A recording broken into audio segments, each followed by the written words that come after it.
প্রিয় দেশবাসী, যশোরবাসী প্লাস সারা বাংলাদেশের রাইডার্স ভাইদেরকে জানাই আন্তরিক শুভেচ্ছা ও অভিনন্দন।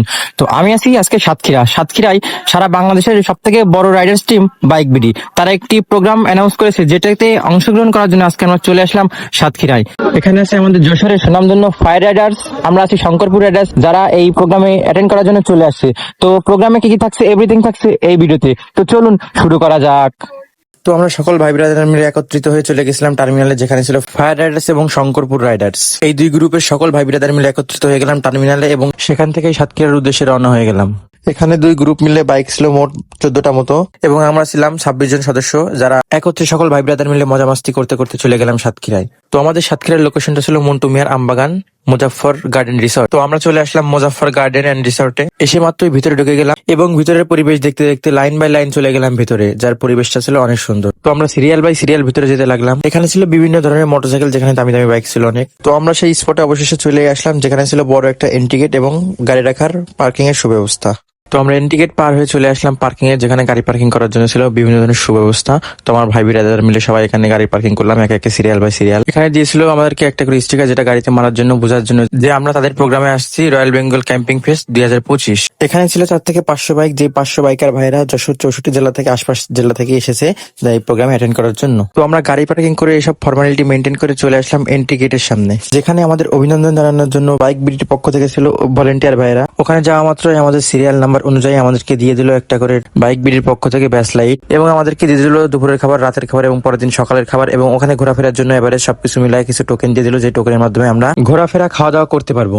এবং আমাদেরকে দেওয়া হয় খুবই ভালো মানের একটা পানির পট। তো আমরা এবার এগুলো নিয়ে এন্ট্রি গেট পার হয়ে যেতে লাগলাম মেন গেটের দিকে, যেখানে দুই পাশে ছিল পুকুর এবং মাঝখান দিয়ে রোড, খুবই সুন্দর একটা পরিবেশ। তো এই এন্ট্রি গেটটা টপকে আমরা ভিতরে চলে গেলাম। ভিতরে যে দেখি বিশাল পরিবেশ, এরিয়াটা ছিল অনেক বড় এবং এদের আয়োজনটা ছিল অনেক ভালো। তো ভিতরে যে দেখি বিশাল এক অবস্থা, যেখানে ছিল বিভিন্ন ধরনের দোকান এবং স্পেশালি বাইকার ভাইদের বসার জন্য ছিল স্পেশাল ভিআইপি চেয়ার, এবং ছিল রয়্যাল বেঙ্গল ফেস্ট 2025 এর স্টেজ, যেখানে কিন্তু মানে পরিবেশটা খুবই ভালো এবং এদের আয়োজন খুবই বড় করে করা হয়েছে, যেখানে আমরা চলে গিয়েছিলাম। তো এখানে স্পেশালি রাতে থাকার জন্য ছিল তাবু ক্যাম্পিং। তো দর্শক মন্ডলী, আপনারা দেখুন তাবুর অবস্থা, কারণ এখানে 64 জেলার বাইকারদের একটা হিসাব কিসাব ছিল, অনেক বাইকার এই কারণে একটু ক্লোজ করা আছে, নাহলে মোটামুটি ভালোই। তো তাবুর অবস্থা মোটামুটি ভালো এবং দেখতে পরিবেশটা সুন্দর ছিল, ভালোই লাগতেছিল। তো আমরা তাবুর ভিতরে ব্যাগ ট্যাগ রেখে চলে গেছিলাম নামাজ পড়তে। এই রিসর্টের ভিতরে যে মসজিদ ছিল, সেখানে জুম্মার নামাজ হয় না, সেই কারণে আমাদের একটু বাইরে যেতে হয়েছে, একটু দূরে। যাই হোক, সমস্যা নেই, আল্লাহ পাকের রহমতে নামাজ কালাম পড়ে এসে আমরা চলে আসলাম এখানে সেই চিড়িয়াখানার সামনে। তো আমরা চলে আসলাম নামাজ কালাম পরে স্পেশালি সেই মন্টু মিয়ার আমবাগানের ভেতর, স্পেশালি চিড়িয়াখানার মধ্যে, যেখানে ছিল বিভিন্ন ধরনের পশু পাখি। কিন্তু এখানে যে আমাদের মনটা আরো বেশি খারাপ হয়ে গেল,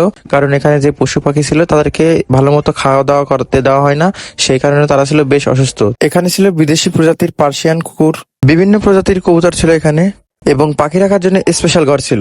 আরো ছিল ঘুইসাপ, ময়ূর, হরিণ, এবং স্পেশাল একটা জিনিস ছিল, সেটা হলো ঈগল পাখি, এবং এখানে ছিল উট পাখি। তো দর্শক আপনারা দেখুন উট পাখি কি একটা অবস্থা, তাদের পা বসে গেছে। যাই হোক, খাবার দাবার না দেওয়ার কারণে তাদের এই অবস্থা, এবং বয়স হয়ে গেছে, প্রত্যেকটা জিনিস মেলায় তারা অসুস্থ।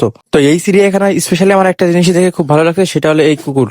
আমার কাছে খুব ভালোই লাগে। তো আপনাদের কাছে কেমন লাগে কমেন্ট বক্সে জানাবেন। তো সবকিছু মিলিয়ে তাদের চিড়িয়াখানাটা আমার ভালো লাগে না, কারণ এখানে সবচেয়ে উন্নত রকমের পশু পাখি থাকলেও তারা খেতে দেয় না, খাবার খেতে দেয় না, পশু পাখি ছিল অসুস্থ। তো আমরা চিড়িয়াখানা থেকে বেরিয়ে চলে গেছিলাম আমাদের ক্যাম্পিং এর ওখানে দুপুরের খাবার খাওয়ার জন্য, যেখানে ছিল একটা টায়ারের অ্যাড্রেস এবং একটা ছিল জিএসএক্স এর বাইক, সবাই চালাতে পারবে। তবে সবাইকে দিলে তো সবাই গড়গড়ান চালাবে, সেই কারণে ছোট্ট একটা প্রতিযোগিতার আয়োজন করা হয়, যে প্রতিযোগিতার মাধ্যমে বাইকটি সবাই চালাতে পারবে। তো এই প্রতিযোগিতা শেষ করে আমরা চলে গেলাম খাবার ক্যাম্পিং এর দিকে, যেখানে প্রথমে টোকেন জমা দিলাম এবং তারপরে সিরিয়ালে দাঁড়ালাম খাবার নেওয়ার জন্য, এবং খাবারটি নিয়ে চলে আসলাম টেবিলে খাবার খাওয়ার জন্য। এবং আমরা দুপুরে খাওয়া দাওয়া শেষ করলাম, যেখানে মেনুতে ছিল বেশ ভালো 3 থেকে 4 রকমের আইটেম এবং পানি এবং ঠান্ডা। তো খাওয়া দাওয়া শেষ করে আমরা চলে আসলাম মাঠে আবারও। দুপুরে খাওয়া দাওয়ার পর এখানে বিভিন্ন ধরনের প্রতিযোগিতার আয়োজন করা হয়, যেখানে থাকে chair cheating, bike slow race. তো আমরা প্রতিযোগিতায় অংশগ্রহণ না করে চলে গেছিলাম বিকেলে ঘুরতে। এখানে ছিল সুন্দর একটা বটগাছ, যেটা দেখলে আপনার অবশ্যই মন ভালো হবে। মুজাফফর গার্ডেন এন্ড রিসর্টের মধ্যে সুন্দর একটা বটগাছ, যেখানে আসলে আপনারা অবশ্যই এটা দেখে আপনাদের মন ভালো হবে, অবশ্যই ভালো হতেই হবে, কারণ এটা খুবই সুন্দর একটা প্লেস। তো আমরা এই প্লেস থেকে বেরিয়ে আবার চলে আসলাম সেই ক্যাম্পিং এর এখানে। ক্যাম্পিং এর এখানে দেখি বিভিন্ন রকম খেলার আয়োজন করা হয়েছে। এখানে বিভিন্ন ধরনের গাড়ির পার্টস এর স্টক রাখা হয়েছিল, যেখানে মোবিল, যে কোনো ধরনের গাড়ির স্টিকার, বিভিন্ন ধরনের পার্টস এর স্টক রাখা হয়েছে, যেখান থেকে আপনারা কিনতে পারেন, এবং শুধুমাত্র ক্যাম্পিং এর উদ্দেশ্যে স্বল্প মূল্য রাখা হয়েছিল মোবিলের দাম। তো দর্শক মন্ডলী, আমি এখন আছি সেই প্রোগ্রামের মঞ্চে, যেখানে টোকেনের বিনিময়ে দেওয়া হচ্ছে ঝালমুড়ি, জিলাপি প্লাস চিতই পিঠা, যেটি খাওয়ার জন্য এখন আমরা চলে যাব তাদের স্টকে। তো চলুন যাওয়া যাক। মুড়ির স্টকে এসে দেখি লম্বা একটা লাইন, যেখান থেকে মুড়ি নেওয়া দুষ্কর হয়েছিল। তারপর আমাদের কাকারা লাইনে দাঁড়াইছিল মুড়ি নেওয়ার জন্য। তো এই হলো সেই মুড়ি যেটা খাওয়ার জন্য আমরা লম্বা লাইন সিরিয়াল ধরে চলে আসলাম খাওয়ার জন্য। তো টোকেনের বিনিময়ে অবশেষে মুড়ি নিয়ে নিলাম। তো এই হলো সেই মুড়ি, কালারটা যেমনই হোক স্বাদটা কিন্তু মারাত্মক ছিল। মুড়ি খাওয়ার পরে আমরা চলে আসলাম পিঠার স্টকে, যেখানে কিন্তু লম্বা লাইন ছিল এবং এটা কিন্তু মুড়ি নয়, যেহেতু পিঠা বানাতেও সময় লাগবে সেই কারণে কিন্তু লাইনও লম্বা ছিল, এবং পিঠা বানাতে যেহেতু সময় লাগবে সেই জন্য লাইন লম্বা ছিল এবং পিঠাও কম ছিল। তো তড়িঘড়ি মারামারি করে প্রায় 1.5 থেকে 2 ঘন্টা পরে আমরা পিঠা পেলাম, যেখানে ছিল একটা চিতই পিঠা এবং একটা ছিল ভাপা পিঠা। পিঠা খাওয়ার পরে আমরা চলে আসলাম চায়ের স্টকে। এখানে ছিল চা আনলিমিটেড, যে কারণে মানুষের ভিড়টা ছিল বেশি। যাই হোক, মারামারি হুড়োহুড়ি পরে আমরা চা পেয়ে গেলাম। চা নিয়ে চলে আসলাম এবার আমাদের ক্যাম্পিং স্টকে। তো দর্শক, আমাদের বিকালের নাস্তা খেতে খেতে হয়ে গেল সন্ধ্যা। সন্ধ্যার পরে দেখুন এই মঞ্চের অবস্থা, বিশাল এক পরিবেশ। নিয়ে যাব যেন এই জেলার কোনো বাইকার কোনো বন্ধু। তো এখানে প্রথমে বাইকার ভাইদের নিয়ে কথা হচ্ছিল এবং তারপরে বলা হয়েছিল যে যেহেতু এখানে সাতক্ষীরায় প্রথমবারের মতো অনুষ্ঠান, সেই কারণে তাদের কেমন লাগছে। মোটামুটি ভালোই লাগছে, আয়োজনটা খুব ভালোই ছিল। তো এই প্রোগ্রামে একজন আসছিল চায়না থেকে, যিনি এই প্রোগ্রামটা উপভোগ করার জন্য। তো এখানে বিভিন্ন ধরনের প্রতিযোগিতার পুরস্কার দেওয়া হয় পরবর্তীতে, যেখানে bike slow race, chair cheating, এইগুলো আর কি পুরস্কার বিতরণ করা হয় এবং বাইকার ভাইদের মধ্যে ছোটখাটো প্রশ্ন ধরা হয়, যে প্রশ্নের মাধ্যমে কিন্তু পুরস্কার দেওয়া হয়। বাইকার ভাইদের প্রোগ্রাম আর হেলমেট ডান্স না হলে হয়, তো এরপরে শুরু হয় হেলমেট ডান্স সারা 64 জেলার ভাইদেরকে নিয়ে।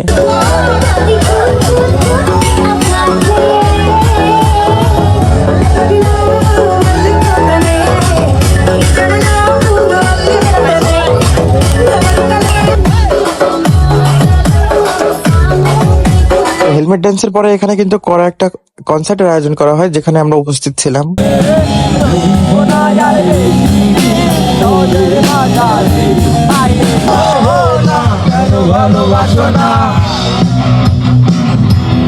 আচ্ছা, সবাই মিলে কি মজা করতে রাজি আছি? ওকে, তো শুরু করে